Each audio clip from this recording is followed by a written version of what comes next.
Well, welcome to this session. What I want to talk about today is risk-based internal audit. Now, this is something that I've talked about in a written blog, and you might want to refer to that off the website. But risk-based internal audit, in my view, probably should be considered as consequence-based internal audit. Now, what is the role of internal audit? Internal audit is all about making sure that the controls that we've currently got in place are effective. And that's one mechanism that we use to do that. Why is that important? Well, those controls that you have in place are actually in place to stop things happening, stop events occurring. So we need to focus in on those controls. Now, in my view, what we need to look at are those risk events or those events that would have the highest level consequence to the organisation.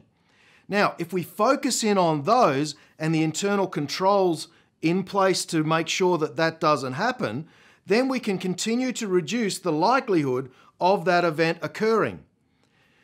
If we're focusing on, if we're focusing in on things like cab charge dockets or credit cards where there's only a $2,000 limit or something like that in our internal audit program, what we might be missing are those controls that could lead to a huge compliance failure. Now, remember I've talked about before that the effectiveness of your controls is what is going to keep the likelihood of that risk at a lower level.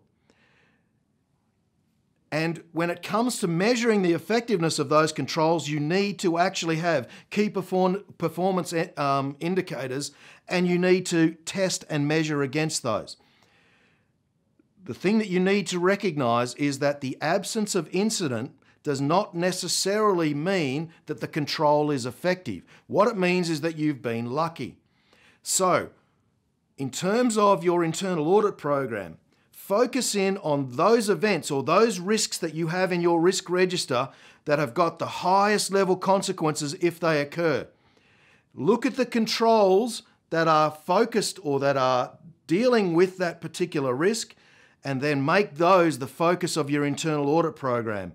If you keep those controls effective, then you are going to reduce the likelihood that you'll ever see that event occurring.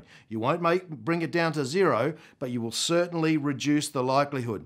Simply going, these are the controls we've got, and then having a bit of a pluck as to how effective they are, is going to lead to disaster.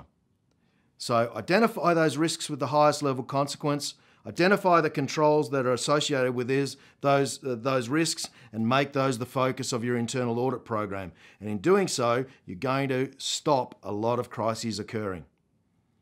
That's all for this session. And as always, let's be careful out there.